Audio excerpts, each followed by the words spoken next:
भरे बेलुका टिकटकमा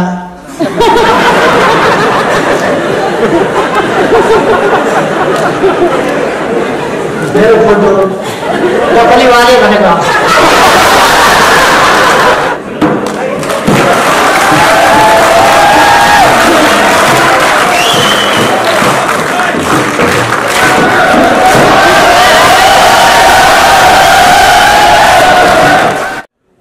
कुन्ती मोक्तानले त गीत गाउँदाखेरि सजिलोसँग गाउँछ। म त हिँड्छु मेरो बाटो खुट्टा तान्दै गएर,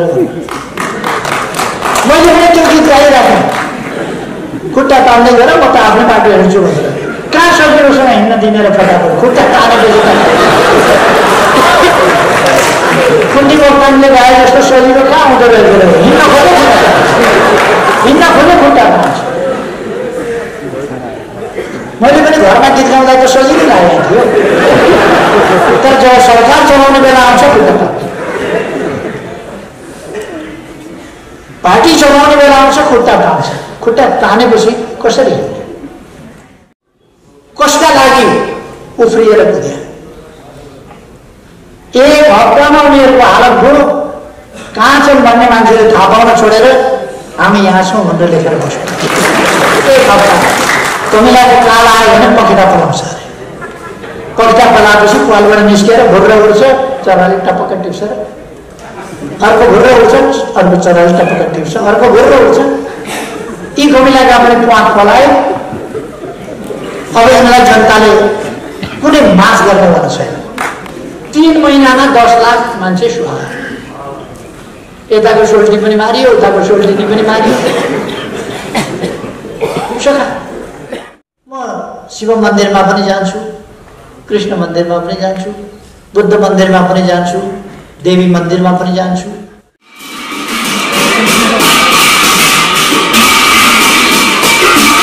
उपस्थित सबैहरू, हाम्रो जुनका सम्माननीय प्रधानमन्त्री नेपाल सरकारको संसदीय नेपाल चुकीको बारेमा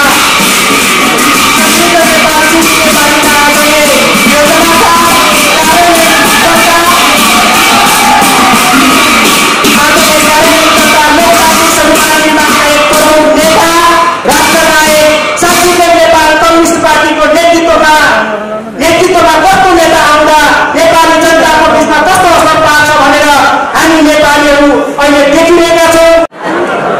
हातले बजाएर उद्घाटन गरिदिनु म हार्दिक अनुरोध गर्दछु।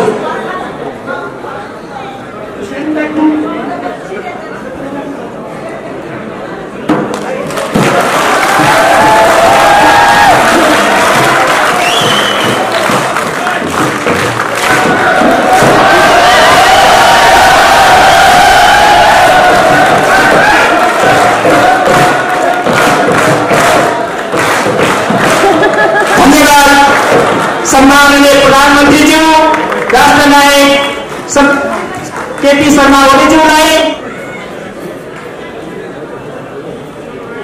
यस कार्यक्रमका अध्यक्ष महोदय, मञ्चमा आसीन माननीय मन्त्रीज्यूहरू,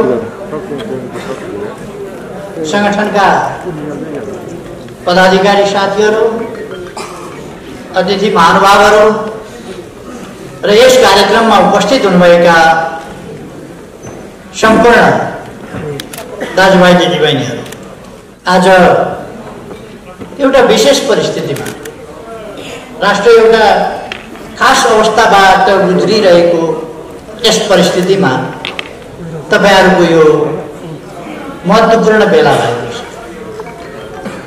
देश एउटा ऐतिहासिक मोडमा छ।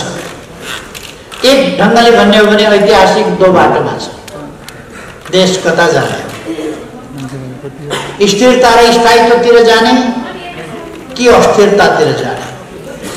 जनताको अभिमतद्वारा लोकतान्त्रिक विधिमा जाने वा जनताको अभिमततिर जान नदिएर देशलाई फेरि तालमेल, समीकरण, किन बेच आदि इत्यादिको फोडी खेलतिर फर्काउने देशलाई यो दोसानमा देश उभिएको छ। हामीले प्राप्त गरेका उपलब्धिहरूको रक्षा गर्न गर्ने कि नगर्ने यो दोषानमा उभिएको छ। र हामीले प्राप्त गरेका उपलब्धिहरूको रक्षा गर्दै थप उपलब्धिका लागि अगाडि बढ्ने, जनतामा रहेको सार्वभौम सत्ता, जनताबाट सम्पूर्ण शक्ति निश्रित हुने कुरा, सम्पूर्ण शक्तिका स्रोत, राज्य सत्ताका स्रोत जनता हुने कुरा, जनतामा सार्वभौम सत्ता रहने कुरा, यी कुराहरू कायम रहने कि नरहने आजको दो बाटोका फैसला हुनुपर्ने विषयहरू यी छन्। देशलाई अस्थिरतातर्फ फर्काउन खोज्ने, देशलाई सार्वभौम सत्ता सम्पन्न जनताको सार्वभौमिकताको कदर नहुने, त्यता देशलाई जान नदिने, निर्वाचन हुँदै हुँदैन भन्ने, निर्वाचन भयो भने देश बर्बाद हुन्छ भन्ने यस्ता हल्लाहरू चलाएर केही मानिसहरू तर्क कुतर्कको चाङ लगाएर हो हल्ला गरेर यदि निर्वाचन हुने फैसला हुन्छ भने हामी के किन गर्छौं भनेर स्वतन्त्र न्यायपालिकाको स्वतन्त्र न्यायाधिकार माथि चुनौती दिने विभिन्न प्रकारका क्रियाकलाप र हरकतहरू भइरहेका छन्। त्यस्तो बेलामा तपाईहरुको यो राष्ट्रिय भेला भइरहेको छ। म यस भेलाको सफलताको निम्ति, उपलब्धिपूर्ण सार्थक सफलताको निम्ति हार्दिक शुभकामना व्यक्त गर्न चाहन्छु। तपाई हामी कुनै प्रकारको अवरोधमा पर्न हुँदैन। हामीले लामो समय संघर्ष गरेर, बलिदान दिएर, धेरै रगत बगाएर, धेरै पसिना बगाएर, धेरैले अंगभंग भएर, धेरैले जेल खटेर, धेरैले निर्वासनमा भएर, धेरैले भूमिगत काम गरेर, धेरैको परिवार छताछुल्ल अवस्थामा पुगेर, धेरै बालबालिकाहरू टुराटुरी भएर, धेरै बाआमाहरू बेसहारा भएर, धेरै अंगभंग र अपाङ्गता बिहोर्नु परेर, घरबार सबै अस्तव्यस्त बनाएर, त्यसपछि हामीले प्राप्त गरेका उपलब्धिहरू समाप्त पार्ने एउटा षड्यन्त्रको जालो बनिएको छ। र त्यो षड्यन्त्रको जालो आज मात्र होइन, हिजोदेखि बन्दै आएको हो र हामीले त्यसलाई पराजित गर्दै गएका छौं। तपाईहरुले अघिल्लो पल्ट पनि देख्नुभयो, हामी नाकाबन्दीका विरुद्ध लडाईँ गर्छौं, नाकाबन्दीका विरुद्ध हडान लिन्छौं, नाकाबन्दीको खुलेर विरोध गर्छौं भने बोल्न नजानेर एउटा मान्छेले गलत ढंगले बोलिदिएर देशको अस्तित्व खतरामा पर्ने भयो, त्यसका नेतृत्व परिवर्तन गर्नुपर्छ भन्ने मान्छेहरू निस्किए। नाकाबन्दीको हामीले सामना गरिरहँदा अब जनताले सरकारलाई ढुङ्गाले हानेर खेच्छन्। यस्तो सरकार किन चाहियो? अरूले हाम्रा देशमाथि नाकाबन्दी लगाउने, हामीले विरोध गर्दा यस्तो सरकार किन चाहियो? नाकाबन्दीका विरुद्ध अडिने सरकार किन चाहियो भनेर जनता भड्काउन खोज्ने ती तत्त्वहरू त्यस बेला पनि थिए। एउटा देश बेष्टित अवस्थाबाट हामीले भूजडित अवस्थामा दुवैतिरबाट हाम्रो छिमेकीहरूबाट समुद्रसम्मको आवागमन, पारवहन र यातायातका पक्षहरूलाई अगाडि बढाउँदा, नयाँ नयाँ सन्धि सम्झौताहरू गर्दा त्यसलाई दुत्कार्ने मान्छेहरू पनि थिए। त्यो तपाईँ हामीले देखेकै हो। जसो गर्दा पनि आलोचना गर्ने, जे गरे पनि आलोचना गर्ने र राष्ट्रवादलाई एउटा तमासाको विषय बनाउन खोज्ने, देशका लागि काम गर्ने, देशका लागि अडान लिने कुरालाई विरोध र निन्दा जसरी पनि गर्ने, यो नाटक हो भन्ने, यो प्रायोजित हो भन्ने, यो नौटंकी हो भन्ने। तर अनि विभिन्न प्रकारका हाउभाउ गरेर क्रान्तिकारी पल्टिने, राष्ट्रवादी पल्टिने ती तमासाहरू हामीले देखेका छौँ। त्यसकारण म आग्रह गर्न चाहन्छु, हामी नेपाली जनताहरू कुनै प्रकारले अल्मलिन हुँदैन। तपाईहरुका बीचमा अहिले अलिकति स्पष्टता आउन थाल्यो होला। कतिपय साथीहरूको मनमा के होला, कतिपय साथीहरूलाई साँच्चै पत्याउँ पनि लागेको थियो कि केपी ओली जनजाति विरोधी, केपी ओलीले जनजातिलाई देख्न सक्दैन, जनजातिको विरोध गर्छ भनेर तपाईहरुका कानमा यताको कानमा पनि यताको कानमा पनि पुर्याएका थिए। तपाईहरुको कानमा पुर्याएका थिए ती कुरा। मैले के भनेको थिएँ, नेपाल एउटा जमानामा भनियो होला कुनै सन्दर्भमा 4 वर्ण 36 जातको फुलबारी हो भनेर। यो देश अब 4 वर्णको होइन, वर्णविहीन, यहाँ वर्ण सर्णका कुरा गरेर काम छ। अब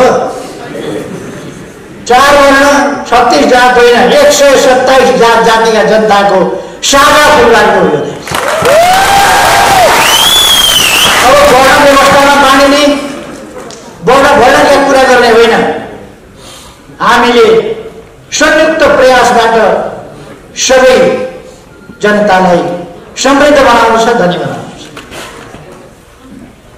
सबैले खान, लाउन, बस्न, छोराछोरी पढाउन, स्वास्थ्य उपचार गर्न पाउने परिस्थिति कमसेकम ल्याउनु छ आर्थिक हिसाबले भन्ने।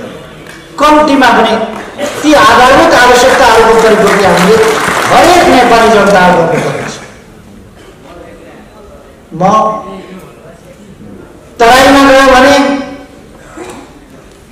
मधेस भनेर मधेसी जनतालाई भड्काएर हिँड्दिन, सिङ्गो नेपालको कुरा गर्छु। हिमाल, पहाड, तराई, मधेस, पूर्वदेखि पश्चिमसम्म सबै एक हौं भनेर।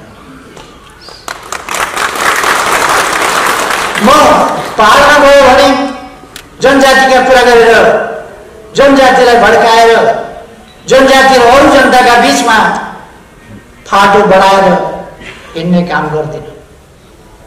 म त्यहाँ पनि भन्छु, आज तपाईहरुसँग पनि भन्छु, हामी सबै नेपालीहरू एउटा देशका, एउटा हावामा सास फेरेका, एउटै हिमालबाट रसाएर बगेर आएको पानी पिएका, एउटै धरतीका अन्न फलफुल जडीबुटी खाएका दाजुभाइ दिदीबहिनीहरू हौं। होला हाम्रो इतिहास, हाम्रो पृष्ठभूमि बेग्लै बेग्लै होला, तर हामी एउटा देशका नागरिक हौं, समान हकका, समान अधिकारका हकदार छौं, समान अवसरका हकदार छौं। समान रूपमा हामीले सुरक्षा प्राप्त गर्नुपर्दछ, सबैले उत्तिकै सम्मान प्राप्त गर्नुपर्छ, सबैले बराबर अधिकार र अवसर पाउनुपर्छ र हामी सबैले समृद्ध हुन पाउनुपर्छ। त्यसैकारण हामीले भनेका छौं, यो एउटा जात र अर्को जातको लागि होइन, सिंगै नेपालको लागि, सिंगै नेपाली जनताका लागि समृद्ध नेपाल, सुखी नेपाल। हामीलाई समृद्ध नेपाल चाहिएको छ, सुखी नेपाली चाहिएको छ। त्यसका लागि हामी सुशासन र विकासको बाटोबाट तीव्र गतिले अगाडि बढ्न चाहन्छौँ र समृद्ध नेपाल र सुखी नेपालीमा पुग्न चाहन्छौँ। हामी त्यसका लागि लोकतन्त्रलाई सुदृढ गर्न चाहन्छौँ। लोकतान्त्रिक गणतन्त्र सुदृढ हुनुपर्दछ, संघीय लोकतान्त्रिक गणतन्त्र सुदृढ हुनुपर्दछ। र यस प्रणालीलाई हामीले लडेर ल्याएका हौं र यो प्रणाली रक्षा गरेर यसका माध्यमबाट हामी देशमा सुशासन विकास हासिल गर्ने र त्यस बाटोबाट समृद्धि र सुख हासिल गर्ने त्यस बाटोमा अगाडि बढिरहेका छौं। म तपाईहरुलाई भन्न चाहन्छु, कतिपयलाई रिस उठ्छ, असाध्यै रिस उठ्छ। म अस्ति पशुपति गएँ, धेरैको टाउको टनटन दुखो, सिटामलले पनि ठिक नगर्ने गरी केहीले ठिक नगर्ने बेसै टाउको दुखो। हाम्रै देशको मन्दिर हाम्रै सभ्यतासँग, यो आयातित कुरा पनि होइन, हाम्रै सभ्यतासँग, सबभन्दा पुरानो सभ्यता, सबभन्दा पुरानो दर्शन शैव दर्शन। र मैले तपाईहरुलाई भनिरहनु पर्छ जस्तो लाग्दैन, शिवजी अथवा शम्भु, उनलाई किरातेश्वर महादेव पनि भन्छ, अथवा साधारणतया के मानिन्छ भने कैलाशपति शिव किरात हुन् भनेर मानिन्छ। अनि म शिव मन्दिरमा पनि जान्छु, कृष्ण मन्दिरमा पनि जान्छु, बुद्ध मन्दिरमा पनि जान्छु, देवी मन्दिरमा पनि जान्छु, अरू ठाउँहरुमा पनि जान्छु जहाँ जहाँ जनताले, नेपाली जनताले आफ्ना आफ्ना आस्था गरेका छन्, विश्वास गरेका छन्। ती सबै जनता, तिनको संस्कृति, तिनको विश्वास, तिनको आस्था, त्यसलाई म सम्मान गर्छु। राज्य सबै धर्मप्रति समान दृष्टिकोण राख्छ, समभाव राख्छ, राज्यले समभाव राख्दछ। त्यसकारण हामीले भनेका छौं, राज्य कुनै धर्म विशेषको राज्य होइन। कतिपय देशहरुमा छ त्यस्तो धर्म विशेषका राज्यका रूपमा फलानु धर्मको राज्य, फलानु धर्मको पार्टी, यो पार्टी, यो देश कुनै एउटा धर्म विशेषको देश होइन। यो 127 जात जातिको, त्यति नै भाषाभाषीको यो देश साझा देश हो, साझा फुलबारी। यो विविधता हाम्रो सांस्कृतिक सम्पन्नता हो, हाम्रो गौरव हो। हाम्रा वेशभूषामा विविधता छ। ओल्लो गाउँ र पल्लो गाउँमा भाषा फरक पर्छ। आज डम्फुकी के बजाएर मैले कार्यक्रमको उद्घाटन गरेँ। यो हाम्रो सांस्कृतिक सम्पन्नता हो। मलाई थाहा छ भरे बेलुका टिकटकमा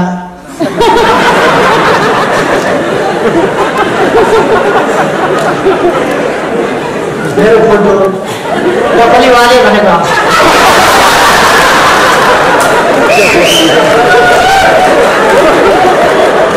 मैले कुन हिसाबले, कुन मर्यादाका साथ हाम्रो संस्कृतिलाई सम्मान गरेर डम्फु बजाएर उद्घाटन गरे, त्यस कुराको अर्थ र महत्त्व बुझ्ने ल्याकत भइदिए बेग्लै हुन्थ्यो। ल्याकत नभएपछि त्यो डफलीवाले।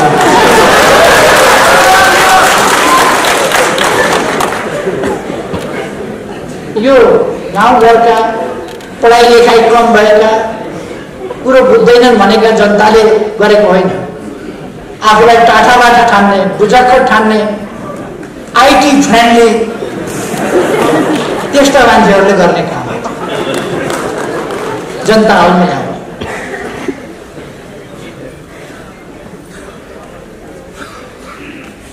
हामी विविधताले युक्त देश। विविधता हाम्रो भौगोलिक पहिचान। सर्वोच्च शिखर सगरमाथादेखि लिएर कञ्चनकवल जस्ता समुद्र सतहबाट जम्मा 58 मिटर मात्रै उचाइ भएको तल्लो धेरै होचो जमिन हाम्रो देशमा छ।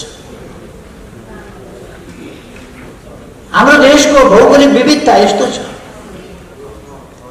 हाम्रो देशमा डाँफे मुनालदेखि मयूर र वनकुखुरा कालेजहरूसम्म पाइने विविधता छ।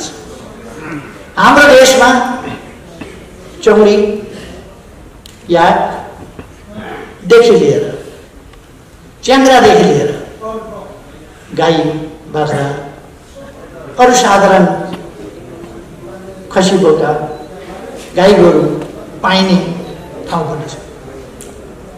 हिम चितुवादेखि लिएर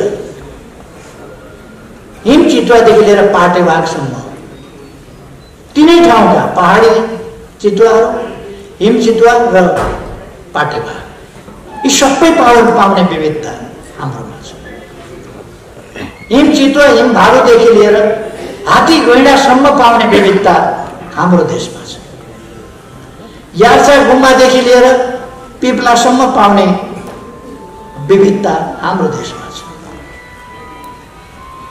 र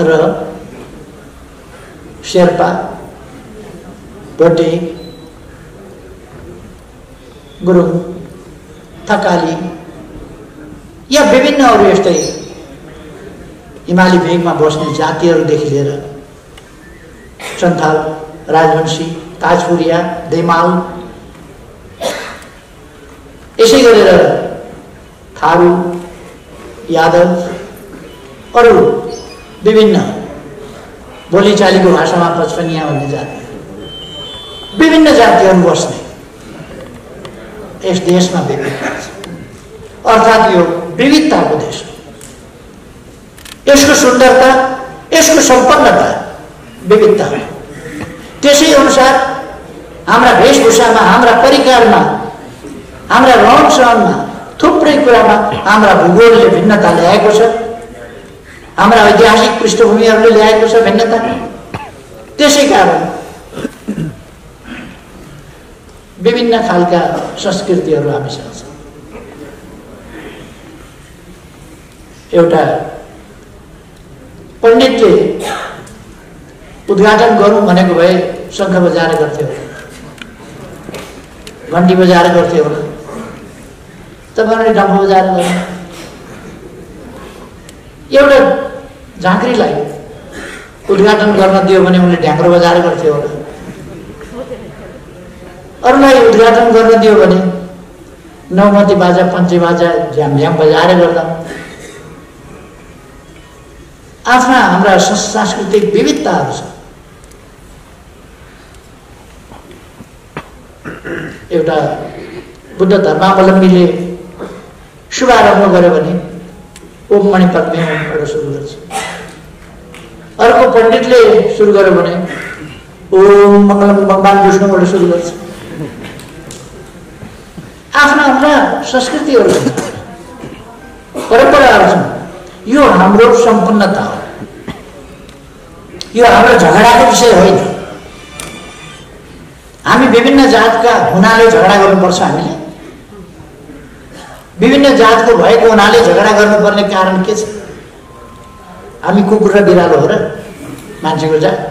एकअर्कालाई देख्ने यहाँ मुर्र गरिहाल्नु पर्यो। हामी त मान्छे हौँ, एउटै जातका हौँ हामी मान्छे भनेपछि।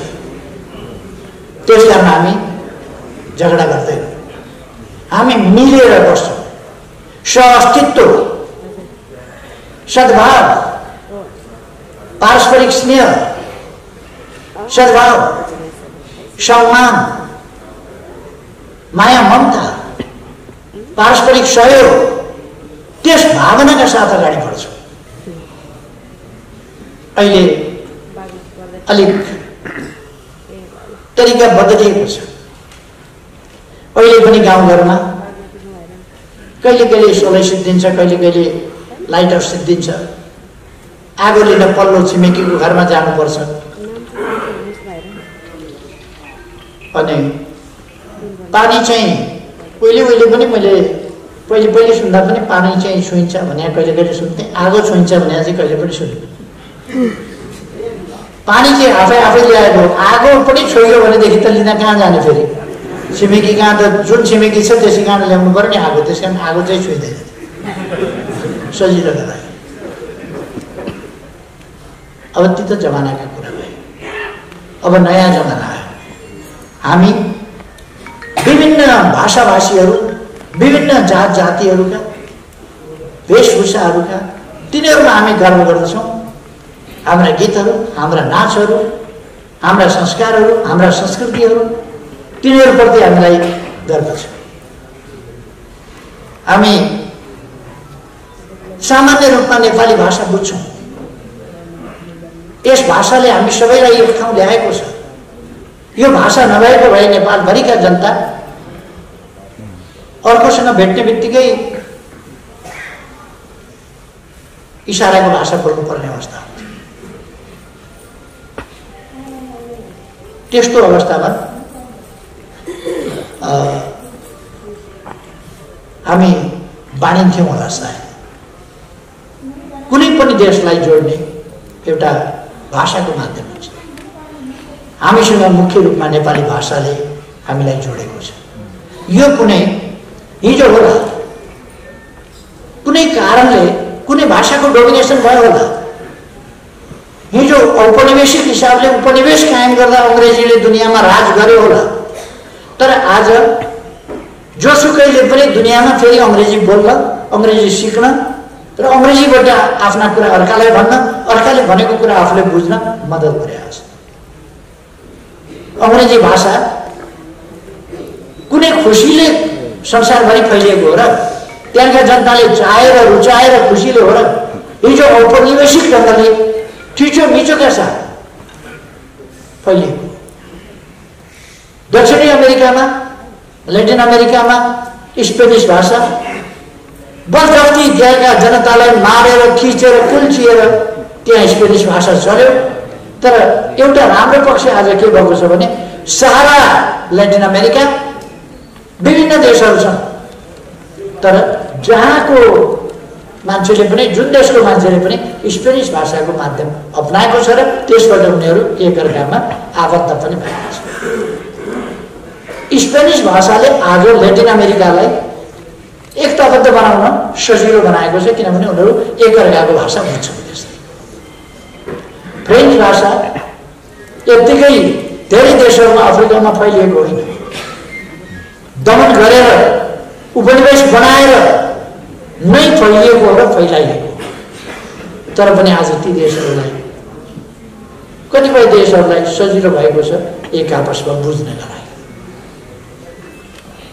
पृष्ठभूमि जेसुकै भएको होस्, आजको व्यवहारमा हामीले हेर्दा, व्यवहारमा आज हामीले हेर्ने हो र त्यो एउटा माध्यम भाषाको रूपमा बनेको छ। हामीले अरू भाषाहरूलाई विकास गर्ने, संरक्षण गर्ने, विकास गर्ने, सानोभन्दा सानो भाषा पनि हाम्रो समृद्धि हो, हाम्रो सांस्कृतिक सम्पदा हो, त्यसको रक्षा गर्ने, त्यसको सम्वर्धन गर्ने कुरामा हामीले ध्यान दिनुपर्छ।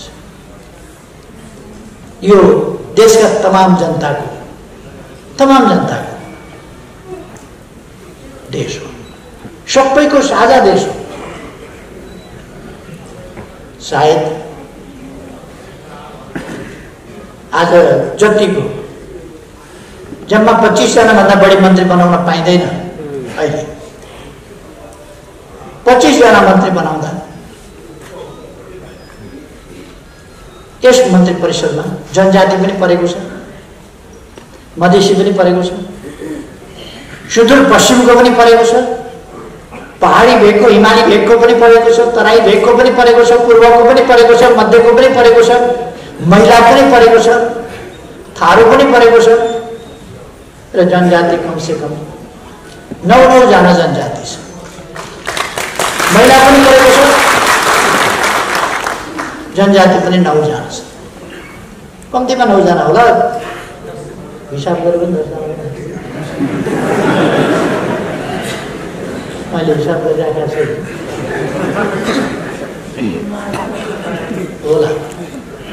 किनभने मैले सबै परोस् भन्ने कुरा ख्याल राख्छु, यसको यति भनेर हिसाब गरिरहन्छु। किनभने यो हिसाब गरेर होइन, भावनाले हाम्रो एकता,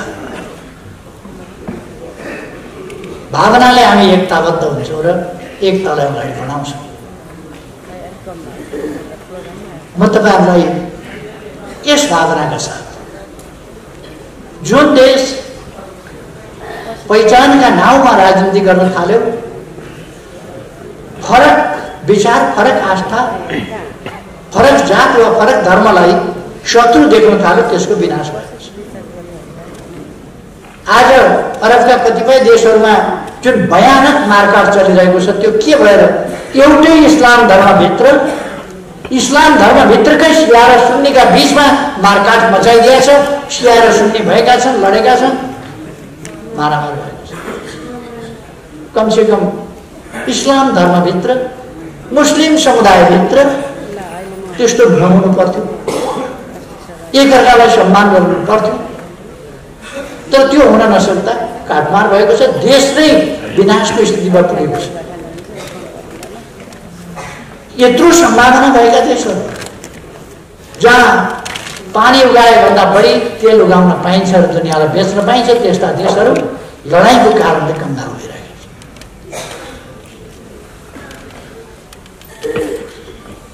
रुवान्डा भन्ने देशको मैले अक्सर नाम लिने गर्छु। दुईटा जाति, हुतु र तुत्सी, हुतु र तुत्सी भन्ने दुईटा जातका बीचमा लडाईँ लगाइदिए। त्यही देशका जनता, मिलेर बसेका जनता, सँगै बसेका जनता, उल्लो घर पल्लो घर भएर बसेका जनता एक आपसमा आरामसँग व्यवहार गरेर कुटुम्ब सम्बन्ध कायम गरेर सोल्टी बन्दै बसेका छन्। ती सोल्टीका बीचमा मारामार लगाइदियो। 3 महिनामा 10 लाख मान्छे सुहा। यताको सोल्टी पनि मारियो, उताको सोल्टी पनि मारियो। सका अनि 3 महिनामा 10 लाख मान्छे मारिएपछि एउटा सानो देशको हालत के भयो? बर्बाद भयो। दुनियाँका लागि एउटा नकारात्मक दृष्टान्त भयो। फाटेको कट्टु लगाएको छ, फाटेको गन्जी लगाएको छ, नयाँ बन्दुक र नयाँ गोलीको माला गरेको छ। त्यो बेला त्यो दुःखद स्थिति, त्यो नयाँ गोलीको माला चाहिँ उसलाई उपलब्ध छ, गन्जी उपलब्ध छैन। गन्जी कसैले दिँदैन, दामी बन्दुक 100 रुपियाँको गन्जी लाउन सक्दैन। 10-20 लाखको बन्दुक चाहिँ उसको हातमा छ। किन भन्दा छिमेकी दाइलाई मार्न, छिमेकी भाइलाई मार्न, छिमेकी बहिनीलाई मार्न, छिमेकको नानी मार्न, छिमेकको हजुरबा मार्न, छिमेकको हजुरआमा मार्न। त्यसकै लागि, किनभने त्यो बन्दुक बोक्ने भुतु हो भने ऊ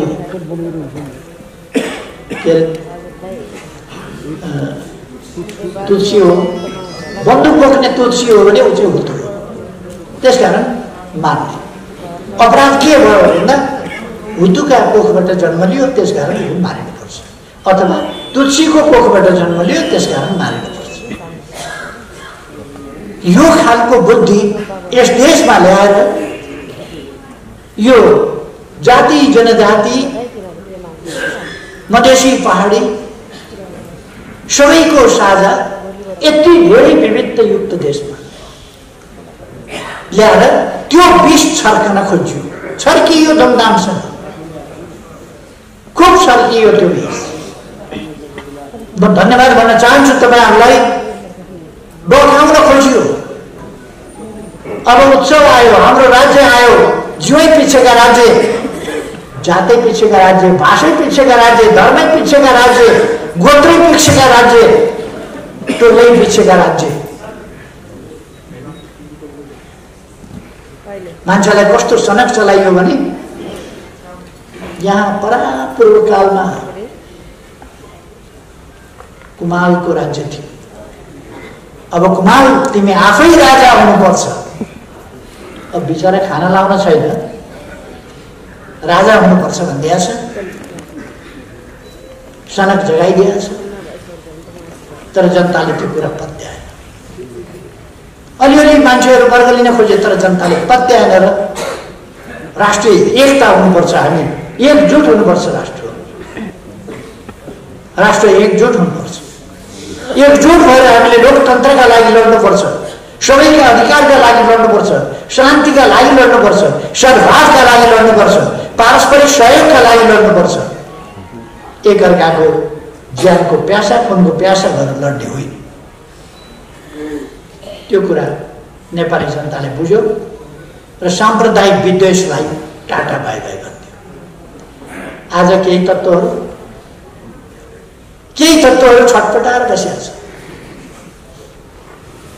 जनता अल्मल्याउने जमाना सिद्धिएको थाहा नपाएर फेरि जनता अल्मल्याउन सकिन्छ कि भनेर थोत्रा नाराका टालाहरू टकटक्याउँदै हिजो फ्याँकेका प्ले कार्डहरू फेरि निकालेर राख्दै हामी यहाँ छौँ है।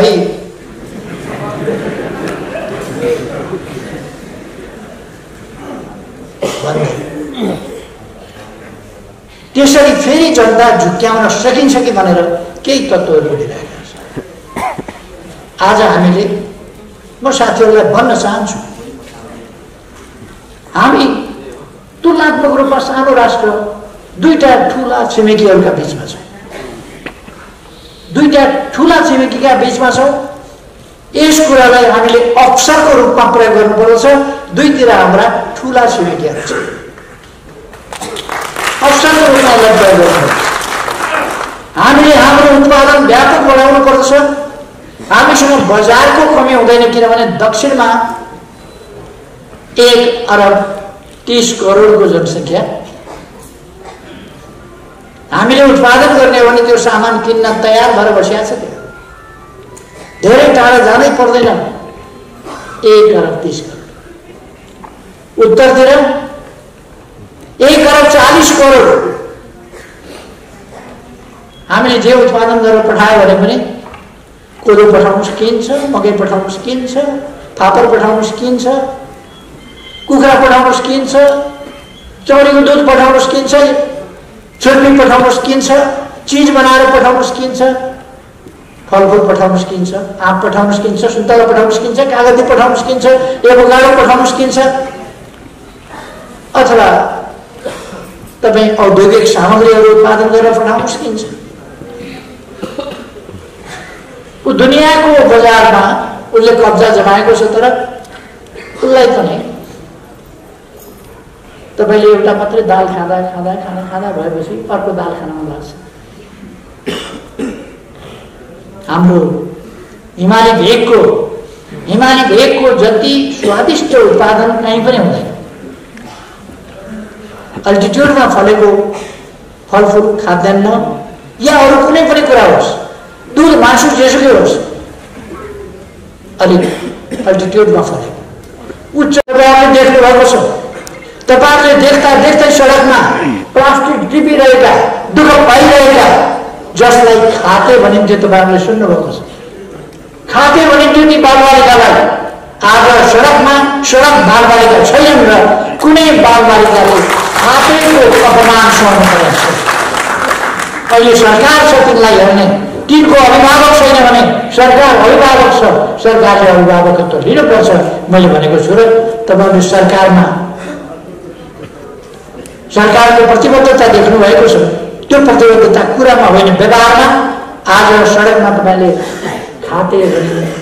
खाते भनेर अपमान गरिने हाम्रा बालबालिका, छोराछोरीहरू, नाति नातिनीहरू देख्नुभएको छ सडकमा।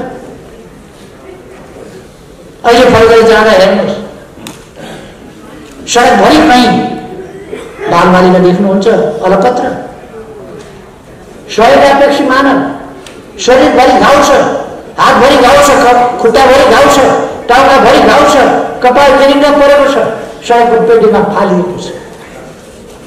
त्यस स्थितिमा आज कोही पनि भेटिँदैन, किनभने सरकार छ यहाँ तिनीहरूलाई हेर्ने। सरकारले उठाएको छ, प्रबन्ध गरेको छ र विभिन्न सङ्घ संस्थाहरूसँग मिलेर त्यसको व्यवस्थापन गर्न सङ्घ संस्थाहरूलाई पनि प्रोत्साहित गरेको छ, सहयोग गरेको छ, उनीहरूसँग मिलेर सरकारले काम गरिरहेको छ। त्यसलाई सडक मानव छैन। नेपाल यस्तो लाग्थ्यो भिख मगाएको देश जस्तो लाग्थ्यो। अब नेपालमा तपाईँ सडकमा टोकरी हल्लाउँदै 2 पैसा भोक लाग्यो पेट समाउँदै बच्चा बोकेर नानी देखाउँदै हात पसार्दै गर्ने कोही देख्नुहुन्छ? नेपालीहरू त्यस्तो छैन। कोही कोही तत्काल बाहिरबाट आएकाहरू हुनसक्छ, तर नेपालीहरू त्यस्तो छैन। अब हामीले गरेका कामहरू देखिँदैछ। दाना म्याग्दीको दाना र पर्वतको के अरे उसमा हामी सब स्टेसन बनाउँदैछौँ। त्यो छिटै अब तयार भइसक्यो, त्यो उद्घाटन गर्दैछौँ।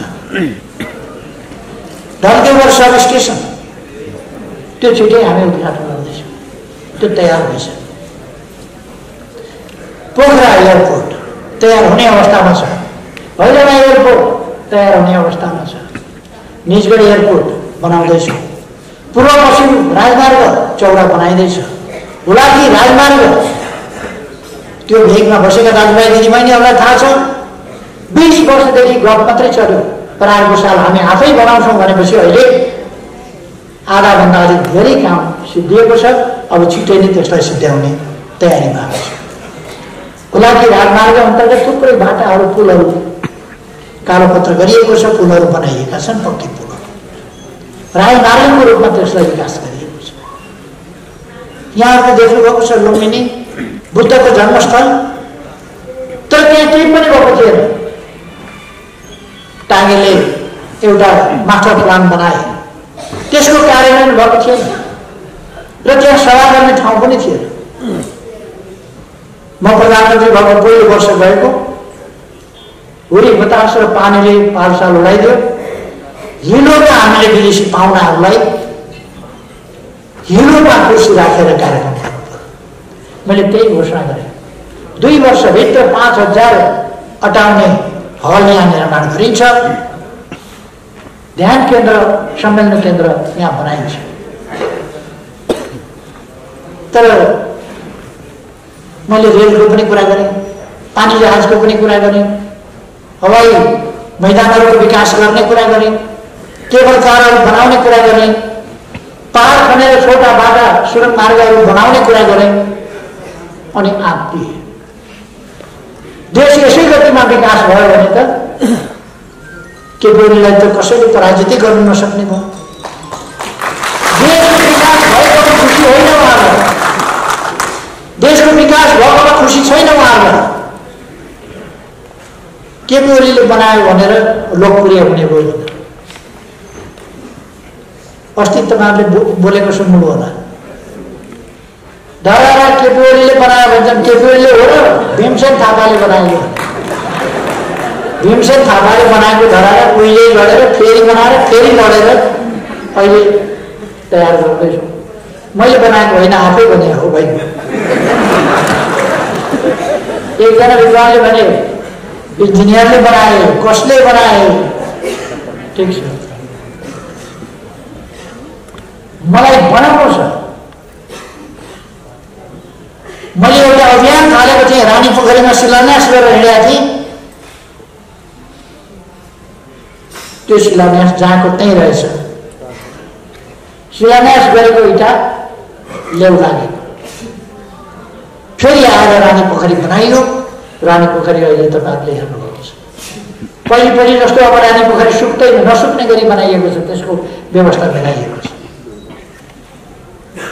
भत्किएका मन्दिरहरू, पुराना पुरातात्विक महत्त्वका ठाउँहरू, अनेक गुम्बाहरू, अनेक मन्दिरहरू, अनेक ऐतिहासिक स्थलहरू हामीले निर्माण गरेका छौँ। तपाईँहरूले देख्नुभएको छ आफ्नो जिल्लामा मुस्ताङको साथीहरू हुनुहुन्छ, बेनीबाट कोर्लासम्म जाने बाटो, त्यो बजेट मैले राखेको हो, त्यो बाटो मैले बनाउन लगाएको हो र त्यसको सुरुवात मैले गरेका थिएँ। अनि आत्ती त्यो बाटो नबनाउन पाए हुन्थ्यो। अनि पहिले बनाएको भए हुन्थ्यो नि त, अरूले किन नबनाएको? मैले बनाएपछि किन आएको? नयाँ नयाँ बाटाहरू बन्दैछन्। कोशी करिडर बन्दैछ, कर्णाली महाकाली करिडर बन्दैछ, कर्णाली करिडर बन्दैछ, अर्को करिडर बन्दैछ, बाटाहरू बन्दैछ। गएको एक आर्थिक वर्षमा मात्रै 900 किलोमिटर भन्दा बढी बाटो बन्यो। म प्रधानमन्त्री यसपल्ट भइसकेपछि 5000 किलोमिटर भन्दा बढी डबल लेन, 4 लेन र 6 लेनका बाटाहरू निर्माण भए, कालोपत्र भए, पक्की बाटा, थुप्रै केबल कारहरू बने। तपाईँहरूले देख्नुभएको छ। अब टनेल मार्ग यहाँबाट नौबिसे एकछिनमा, यो 15 मिनट पनि लाग्दैन नौबिसे, 5-7 मिनटको बाटो भयो नौबिसे। त्यो तपाईँहरूले देख्दै हुनुहुन्छ। चीन जाने बाटो टोखा छरे खण्ड र बेत्रावतीबाट स्यापुबेसीसम्मको खण्ड टनेलबाट लानेर 1 घण्टाभित्र हामी चीनको बोर्डरमा पुग्छौँ। किवाधानका बाटो अस्ति म हेर्न गएँ, 15 किलोमिटर बाँकी छ ट्र्याक खोल्न, त्यो छिटै नै ट्र्याक खोलिँदैछ। त्यसपछि कुनै पनि मौसममा चीनसँगको आवत जावत नरोकिने गरी त्यहाँ बाटो बन्दैछ। त्यो कुरा यहाँ अब ओलाङचुक गोला पुग्न, पूर्वमा ओलाङचुक गोला पुग्न अलिकति बाँकी छ। मैले धेरै केही भन्नु पर्ला जस्तो लाग्दैन। विभिन्न ठाउँका नाकाहरू, विभिन्न ठाउँका बाटाहरू बनिरहेका छन्, तीव्रताका साथ। मध्य मैदानी राजमार्ग तीव्रताका साथ बन्दैछ, मध्य पहाडी राजमार्ग तीव्रताका साथ बन्दैछ। पूर्व पश्चिम रेल विभिन्न ठाउँमा बन्दैछ। अब पूर्वबाट फेरि मैले छिटै नै शिलान्यास गर्दैछु, त्यो पनि भन्छ। 7वटा प्रदेशमा औद्योगिक क्षेत्र, नयाँ औद्योगिक क्षेत्रहरू निर्माण गरेर उद्योग धन्दाहरू स्थापना गर्ने काम गर्दैछु। दैलेखबाट पेट्रोल डिजेल हामी निकाल्दैछौँ। नवलपरासीको धौबारीबाट फलामखानी निकाल्दैछौँ। 50औं वर्षसम्म हजारौं टनका दरले निकाल्दाखेरि पनि नसकिने गरी हामीसँग फलामखानी छ। त्यसबाट स्टिल पनि बनाउन सकिन्छ, के अरे ऊ पनि बनाउन सकिन्छ। त्यस्तो फलामखानी हामी तयार गर्दैछौँ। र पर्वतको फलामखानी, तनहुको फलामखानी, यिनीहरूलाई पनि त्यसैसँग प्रयोग गर्दैछौँ। त्यसै गरेर बैतडीको अफरक खानी, त्यसै गरेर जाजरकोटको तामाखानी लगायत अनेक खानीहरू हामी अगाडि बढाउँदैछौँ। रोजगारीका अवसरहरू नेपालमा अब नेपालभित्रै रोजगारीका अवसरहरू सिर्जना गर्न पर्दछ र नेपाली युवाहरूलाई विदेश पठाएर रेमिटेन्सबाट राज्य चलाउने, समाज चलाउने, सरकार चलाउने त्यो परिपाटीको अन्त्य गर्नुपर्छ। विदेशी युवाहरू, हाम्रा युवाहरू विदेशमा गए, विदेश भाषीय दुःख पाए भनेर आज मेरो आलोचना गरेको म सुन्दैछु। मेरो समयमा विदेश पठाइएको होइन, पहिलेदेखि एउटा सिलसिला सुरु हो। आज हामी विदेश जानुपर्ने बाध्यतालाई कम गर्दैछौँ र केही वर्षभित्र विदेश जानुपर्ने बाध्यताको अन्त्य गरेर यहीभित्र रोजगारीका अवसरहरू सिर्जना। हामी कृषिको आधुनिकीकरण, व्यवसायीकरण, मसिनीकरण गर्दैछौँ। अब लेकाली भेगमा स्याउ खेतीहरू अथवा जैतुनको खेती अथवा विभिन्न प्रकारका अरू जडीबुटीहरू, गुच्ची च्याउ जस्ता च्याउहरू जो अत्यन्तै दामी छन्, सुन्दा च्याउ तर अत्यन्तै महँगो र औषधीय गुणयुक्त, जो धेरै ठुल्ठुला रोगहरूको औषधि हुन्छ। यार्सा गुम्बा, 5 अम्ले, अरू यस्ता थुप्रै औषधिहरू, अरू थुप्रै औषधिहरू हामी लगाउन सक्छौँ। यो हाम्रो भूभाग औषधीय गुणयुक्त भूभाग। त्यसर्थ हामी यहाँ उद्योग धन्दा व्यवसाय कृषि पर्यटन पूर्वाधारको विकास होटल व्यवसाय आदि शिक्षा स्वास्थ्यका क्षेत्रहरू सबै क्षेत्रतिर कसरी आधुनिकीकरण गर्ने कसरी देशलाई अगाडि बढाउने दृष्टिकोण सहित योजना सहित कार्यक्रम सहित हामी अगाडि बढिरहेका छौँ। यो कुरासँग हातिएका छन् र हामीले यस प्रक्रियालाई निरन्तर अगाडि बढाउने कि यस प्रक्रियालाई केही जालसाजी तत्त्वहरू केही कपटी छली तत्त्वहरू जनतालाई धोका दिने र हल बनाउने तत्त्वहरू आफ्ना निम्ति आफ्ना परिवारका निम्ति आफ्ना नातागोताका निम्ति मरिमेटेर दुनियाँलाई धोका दिने तत्त्वहरू तिनीहरूलाई देश बर्बाद गर्न दिने यो छुट्याउने बेला भएको छ। त्यसकारण म तपाईँहरूलाई आग्रह गर्न चाहन्छु भ्रम र अवलम्बन नपर्यो। एक छ नेपाल, एक हुनुपर्दछ। एक भएर नेपालले एकजुट भएर हामीले हाम्रा साझा समस्याहरूको समाधान गर्नुपर्दछ। गुम्बा हाम्रा हुन्, चैत्य हाम्रा हुन्, मस्जिद हाम्रा हुन्, मन्दिर हाम्रा हुन्। कहाँ मेरो कुरा गरेँ मैले त हाम्रो संस्कृतिको कुरा गरेँ, हाम्रो भाषाको कुरा गरेँ, हाम्रो भाषिक शिष्टताको कुरा गरेँ, हाम्रो समाजको मर्यादित समाजको त्यो पृष्ठभूमि र ऐतिहासिकताको कुरा गरेँ।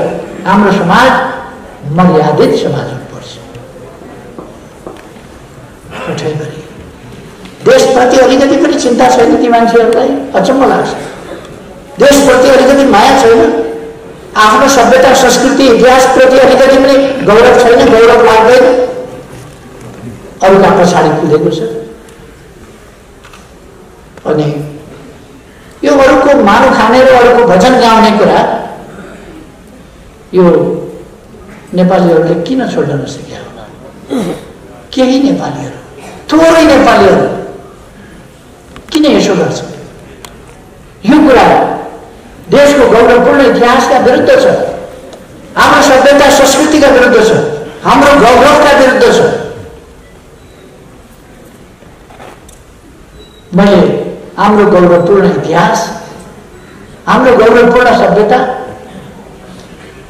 हाम्रो विश्वले सिक्न लायकको सामाजिक प्रबन्ध त्यसको कुरा गरेको।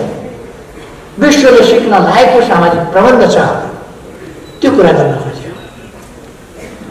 त्यसलाई हामीले कायम राख्नुपर्दछ, त्यसलाई माथि उठाउनुपर्छ र नेपाललाई दुनियाँमा एउटा शिष्टता मर्यादा भएको सभ्य देशको रूपमा, सभ्य नागरिक बसेको देशको रूपमा चिनाउनुपर्छ दुनियाँमा। हामीमा शालीनता हुनुपर्छ। आज जापान दुनियाँमा प्रसिद्ध छ मृदुभाषिताका लागि, मिठो बोल्ने कुराका लागि।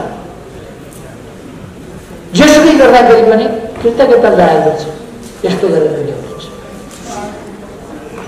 सभ्यता शिष्टता प्रकट गर्छ, झगडा गर्ने होइन, मिल्न खोज्छ, सहयोगी भावना राख्छ। जापान हाम्रो जस्तो इतिहास भएको देश होइन। यद्यपि जापानको आफ्नो इतिहास छ, तर हाम्रो सभ्यताको संस्कृतिको ज्ञानको शिक्षाको त्यो पृष्ठभूमि त्यो अरू देशसँग छैन। तर आजको दुनियाँमा जापान सभ्य शिष्ट देश भनेर चिनिन्छ, एउटा सभ्य देशको रूपमा गरिन्छ। नेपाल सभ्य देशको रूपमा किन गरिन्छ? त्यसकारण म सम्पूर्ण नेपाली दाजुभाइ दिदीबहिनीहरूलाई आग्रह गर्न चाहन्छु, हामीले हाम्रो देशलाई वीर पुर्खाहरूको देश, यो साक्षी बहादुरहरूको देश, विद्वान पुर्खाहरूको देश, यो विद्वानहरूको देश हुनुपर्छ। यो सभ्यता युक्त देश, सभ्यताको महान देश, सभ्य देश हुनुपर्दछ। हाम्रो बोली वचन व्यवहार सभ्य हुनुपर्दछ, मर्यादित हुनुपर्दछ, अनुकरणीय हुनुपर्दछ, अनुसरणीय कमसे कम हुनुपर्दछ, अनुसरणीय हुनुपर्दछ। अरूले क्या भयो? नेपालमा मैले जाँदा यस्तो राम्रो देखिँदैन। नेपालमा कति असभ्यता। केही मान्छेहरू सम्मानित संस्थाका विरुद्ध, जुन संस्था बोल्दैन, जो संस्था सम्मानित संस्था भनेर मात्रै चिनिन्छ, राष्ट्रको सर्वोच्च संस्था, त्यसको सम्बन्धमा बेइज्जत कसरी गर्न सकिन्छ, अपमान कसरी गर्न सकिन्छ, त्यसमा त्यो अपमान आफ्नै अपमान हो। राष्ट्रपतिको पदमा एकजना महिला हुनुहुन्छ, उहाँलाई सम्मान गर्न नसक्नु, आफ्नै आमालाई सम्मान गर्न नसक्नु, त्यो मानसिकता के भएको मानसिकता? सम्मानको कतै कति असभ्यता हो त्यो। हामीले यो असभ्यतातर्फ हाम्रो समाजलाई लान खोज्ने असभ्य तत्त्वका प्रयासहरूलाई अस्थिर बनाउनु पर्दछ र हाम्रो देशलाई एउटा सभ्य शिष्ट देशको रूपमा चिनाउनु पर्दछ, अगाडि बढाउनु पर्दछ। हाम्रो देश असभ्य भनेर चिन्नु हुँदैन। यो देश यो चालफङ्गाहरूको देश हुनु हुँदैन, यो आधारहरूको देश हुनु हुँदैन, यो कर्मवीरहरूको देश हुनुपर्दछ। यो अत्यन्तै बुद्धिमान मानिसहरूको देश हुनुपर्दछ। मतिभ्रष्टहरूको देश होइन, सुमतिहरूको देश हुनुपर्दछ। र यो देश सुन्दर मात्रै होइन, अब समृद्ध पनि हुनुपर्छ। त्यसकारण मैले भनेको छु, यो देशलाई अब गरिब बनाइराख्न सकिँदैन। त्यसमा तपाईँ हाम्रा हातहरू जोड्न जरुरी छ। म तपाईँहरूलाई विश्वास दिलाउन चाहन्छु, अहिलेको सरकार, अहिलेको नेतृत्वले ठिक समयमा भनेका समयमा निर्वाचन गराएर देशमा स्थिरता ल्याउने, स्थायित्व कायम गर्ने, विकास गतिलाई तलमाथि पर्न नदिएर अगाडि बढाउने, लोकतन्त्रको रक्षा गर्ने, हाम्रो संविधानको रक्षा गर्ने, संविधान आवश्यक परेका ठाउँमा, जनतालाई चाहिएका ठाउँमा, देशलाई चाहिएका ठाउँमा संशोधन हुन सक्ने दस्तावेज हो। तर संशोधन गर्न सकिन्छ भन्नुको अर्थ संविधान मान्दिन भन्ने कुरा हुँदैन। हामी संविधान दुःखले ल्याएको संविधान पालना गर्छौँ, आवश्यक परेका ठाउँमा संशोधन गर्दै अगाडि बढ्छौँ, यसको रक्षा गर्छौँ र यसलाई समृद्ध बनाउँछौँ। हामीले ल्याएको प्रणालीको रक्षा गर्छौँ र यसलाई समृद्ध बनाउँछौँ। यही ढङ्गले हामी अगाडि बढ्छौँ। यसका निम्ति तदारुकताका साथ अगाडि बढ्न म सम्पूर्ण दाजुभाइ दिदीबहिनीहरूलाई आग्रह गर्न चाहन्छु। अब मैले धेरै समय नलिउँ, धेरै समय भइसकेका पनि छ। म साथीहरूलाई आग्रह गर्न चाहन्छु, अहिलेको विवाद नगरी विवाद, केही मान्छेहरू पार्टी छोडेर गए, केही मान्छेहरू पार्टी छोडेर गए, दशा लागेर गए। पार्टी छोड्नु हुँदैन थियो उनीहरू। मैले धेरै सम्झाउने कोसिस गरेको, यद्यपि मलाई उनीहरूका भाषा सुन्नुहोस्, उनीहरूका तरिका सुन्नुहोस्, पार्टीभित्र बसेर 19 पेज लामो झुटा आरोपहरूको यति लामो फेरिस्त तयार गरेर दुश्मनीपूर्ण ढङ्गले चल्दा पनि मैले भनिरहेँ, कमरेड यसो नगर्नु, पार्टीमा मिलेर बस्नु। तर हिन्दीमा एउटा भन्छ, मौत आती है तो चिट्ठी के पहिरो में आते हैं। कमिलाको काल आयो भने पखेटा पलाउँछ अरे। पखेटा पलाएपछि पालबाट निस्केर भुर्र उड्छ, चराले टपक्क टिप्छ, अर्को भुर्र उड्छ, अर्को चराले टपक्क टिप्छ, अर्को भुर्र उड्छ। ती कमिलाका पनि प्वाख पलायो। अब यिनलाई जनताले कुनै माफ गर्नेवाला छैन।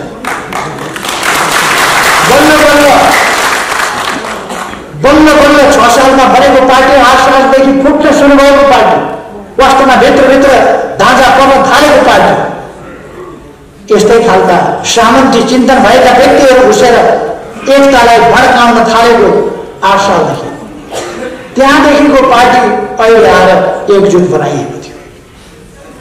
फेरि कसका उलामालामा लागेर, कसका हितका लागि, कसको भलाइका लागि? पार्टी फुट्नु पार्टीका लागि त भलाइ थिएन, जनताका लागि त भलाइ थिएन। कसका लागि उफ्रिएर कुद्या? एक हप्तामा उनीहरूको हालत बुढो कहाँ छन् भन्ने मान्छेले थाहा पाउन छोडेर हामी यहाँ छौँ भनेर लेखेर बस्छौँ। एक हप्ता नेताहरूमध्ये एकजना अस्ति नागरिक समाजमा सडकमा ओर्लिए। अरूको पनि नगद त्यही हो, अरूको पनि हकिकत त्यही हो। हेर्दै जानुहोस्, 3 महिनापछि यिनीहरू सबै नागरिक समाज हुनेछन् र सडकमा नागरिक समाजका अगुवाहरू हामी यहाँ छौँ नागरिक समाजका अगुवा भनेर यिनीहरूले भन्छन्, यिनीहरूको पार्टी साटी बरफ कविए जस्तो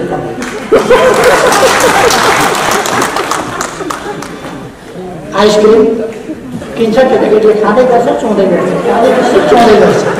यिनीहरू पनि कराउँदै गर्छन्, चुँदै गर्छ, कराउँदै गर्छन्, चुँदै गर्छ।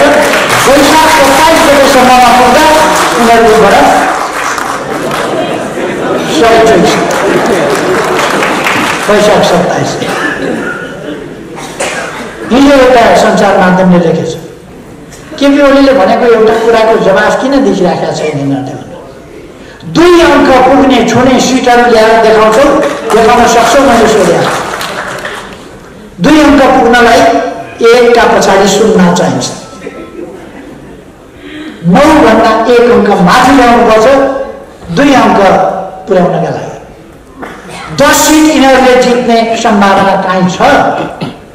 कतै छैन। 10 सिटको कुनै सम्भावना छैन। म त्योभन्दा धेरै तल नभन्नु, यसै त सडकमा रोइ कराइ गरिरहेको छ, अनुहार खुम्चिसकेको छ, निन्द्रा लाग्न छोडिसकेको छ, खानाहरू खान छोडिसकेको छ बिचराहरूलाई। अझै मैले तर्साइदिएँ भने के हो? त्यसलाई म धेरै तर्साउने कुरा पनि गर्न चाहन्छु। तर बाटो त्यो रोजेपछि के गर्ने? काशी जाने कुटीको बाटो हुन्छ। उनीहरू सफलतातर्फ हिँड्दैनन्, त्यो बाटो छान्दैनन्। विनाशको बाटो छानेपछि अब उनीहरूलाई सोध्दा हामी त एकदम स्वर्गतिर ल्याए भन्छौँ, तर बेलको डिलबाट हटाल्न खोजिराखे। अब कस्तो स्वर्ग पुग्छ त्यो बाटो नजाऊ भन्ने मेरो आग्रह। उनीहरूलाई पनि छ, अहिले पनि हामीले कुनै कारवाही गरेका छैन, उनीहरूलाई कुनै कारवाही गरेका छैन, निकालेका छैन। उनीहरूले प्रहसन गरेका छन्, इन्टरनेसनल प्रहसन। एउटा केपी ओलीलाई पार्टीबाट साधारण सदस्य पनि नहुने गरी माइतीघर मण्डललाई कताबाट निकाले, पार्टीबाट साधारण सदस्य पनि नरहने गरी केपी ओलीलाई निकाल्थे। मैले त्यस्तो प्रहसनको पनि कुनै जवाफ दिएको छैन, चुप लगाएर बसेको छु। फर्क साथी, बिहान हुनबाट जोग्यो, अहिले पनि फर्क म आग्रह गरिराखेको छु। फर्किए फर्किन्छन्, नफर्किए के गर्ने? राम्रा भन्न सकिन्छ भन्ने छ नि, कहाँ हाल्न सकिन्छ। म साथीहरूले आग्रह गर्न चाहन्छु, आत्मविश्वासका साथ, उच्च मनोबल लिएर, कुनै भ्रममा नपरिकन स्पष्टताका साथ एक ढिक्का भएर, एकजुट भएर अगाडि बढ्नु। हाम्रो आन्दोलनलाई कसैले रोक्न पनि सक्दैन, असफल पार्न पनि सक्दैन, हाम्रो सफलतालाई कसैले खोज्न पनि सक्दैन। हामी सफलतापूर्वक अगाडि बढ्छौँ। अब आउने निर्वाचनबाट हामी एउटा नयाँ इतिहासको रचना गर्दैछौँ। अब आउने निर्वाचनबाट यत्रो दिन नेता उफ्रिएर बाहिर गएका छन्, छुट्याएका छन्, तर पनि हामीसँग फेरि चुनाव लड्न किन दुनियाँ तर्सिरहेको छ? हामी हौँ आधिकारिक भनेर निर्वाचन आयोगमा लेखे, अलिक पछि आधिकारिक होइनौँ भनेर त्यो फेरि फिर्ता लिए। के तमासा गरेर पनि थाहा छ। जे होस्, आधिकारिक हामी हौँ, सबैलाई थाहा छ। प्रचण्ड सूर्य चिन्हबाट एकपल्ट चुनाव लडेका छन् कहिले, अनि सूर्य चिन्ह उनको अरे हाम्रो होइन। सूर्य चिन्ह निर्वाचन आयोगमा 47 सालमा दर्ता गर्ने हामी। मैले छानेको सूर्य चिन्ह, अनि सूर्य चिन्ह मेरो होइन अरे प्रचण्डजीको अरे। मैले के भनेको छु भने, यो साथी हो, फुट्ने नै हो भने अस्वस्थ बेठी गतिविधिहरू, अस्वस्थ गतिविधिहरू, नराम्रा क्रियाकलापहरू किन गर्ने? फुट्ने नै हो भने सडकमा जाऊ न। प्रचण्डजीलाई मैले भनेको, हामी त भाडाको घरमा बसिरहेका छौँ, धम्माराईमा भाडाकै घरमा बसौँ न। हामीसँग पार्टी कार्यालय भत्किया छ भैँचालोले, पेरिस डाँडामा उहाँको पार्टी भवन छ, कार्यालय छ। म त्यो हेर्न पनि जानु दिँदा पनि खोज्दा पनि खोज्दिनँ। अर्काको मलाई लोभ पनि छैन। अनि हाम्रोतिर आँखा किन लाउने फेरि? त्यसकारण पेरिस डाँडा तपाईँको लानुहोस्। गाउँ खाने कथा जस्तै म भनिदिन्छु, जनता जति सबै हाम्रा, राम्रा राम्रा मान्छे सबै हाम्रा, काम नराख्ने बिग्रिएको सबै तपाईँका लिएर जानुहोस्। तपाईँको सम्पत्ति पनि हामीलाई लोभ छैन, केहीको पनि लोभ छैन, लिएर जानु। तर हामी दृढ संकृत संकल्पित छौँ, यो आन्दोलनलाई समाप्त हुन दिँदैनौँ, यो पार्टीलाई समाप्त हुन दिँदैनौँ। तपाईँहरूले हैरान पारेर पार्टी चल्न दिनुभएको थिएन, आन्दोलन चल्न दिनुभएको थिएन, सरकारका खुट्टा तानेर काम गर्न दिनुभएको थिएन। कुन्ती मोक्तानले त गीत गाउँदाखेरि सजिलोसँग गाउँछ, म त हिँड्छु मेरो बाटो खुट्टा तान्दै गएर। मैले पनि त्यो गीत गाइराखेँ, खुट्टा तान्दै गएर म त आफ्नै बाटो हिँड्छु भनेर। कहाँ सजिलोसँग हिँड्न दिने र फटाफट खुट्टा तानेपछि कुन्ती मोक्तानले गाए जस्तो सजिलो कहाँ हुँदो रहेछ? हिँड्न खोज्यो खुट्टा तान्छ। मैले पनि घरमा गीत गाउँदा त सजिलो लागेको थियो, तर जब सरकार चलाउने बेला आउँछ खुट्टा तान्छ, पार्टी चलाउने बेला आउँछ खुट्टा तान्छ। खुट्टा तानेपछि कसरी हुन्छ? त्यस्तो बेलामा पनि हामीले यत्रो काम गऱ्यौँ भने अब यी खुट्टा तनुवाहरू बाहिर निस्किएपछि कुन गतिमा हामी काम गर्छौँ तपाईँहरूले अनुमान गर्नु सक्छ। अब सरकार, अब पार्टीले देशको नेतृत्व नीतिगत आधारमा, वैचारिक आधारमा ठिक ढङ्गले गर्छ र पार्टीलाई एकताबद्ध बनाएर गतिशील ढङ्गले अगाडि बढाउँछ, एकजुट भएर। अब पार्टी यताबाट अदालत तान्ने, यताबाट अदालत तान्ने, पार्टी कतै जान नसक्ने, हल्लिएर बस्ने खालको हुँदैन। एकैतिरबाट हामी विकासको बाटोतिर देशलाई अगाडि बढाउँछ, त्यस काममा पार्टी लाग्छ। त्यसकारण म साथीहरूलाई आग्रह गर्न चाहन्छु, आत्मविश्वासका साथ ढुक्क भएर अगाडि बढ्नुहोस्। विजय हाम्रो हुन्छ, सफलता हाम्रो हुन्छ। त्यसलाई कसैले तपाईँहरूको यस कार्यक्रमले तपाईँहरूलाई अझ एकताबद्ध बनाओस्, अझ ऊर्जा दियोस्, आत्मविश्वास गरोस्, तपाईँलाई अझ सुदृढ रूपमा सङ्गठित गरोस् र तपाईँहरूलाई अगाडि बढ्न प्रेरणा दियोस् भन्ने शुभकामनाका साथ म आफ्नो भनाइ टुङ्ग्याउँछु। धन्यवाद।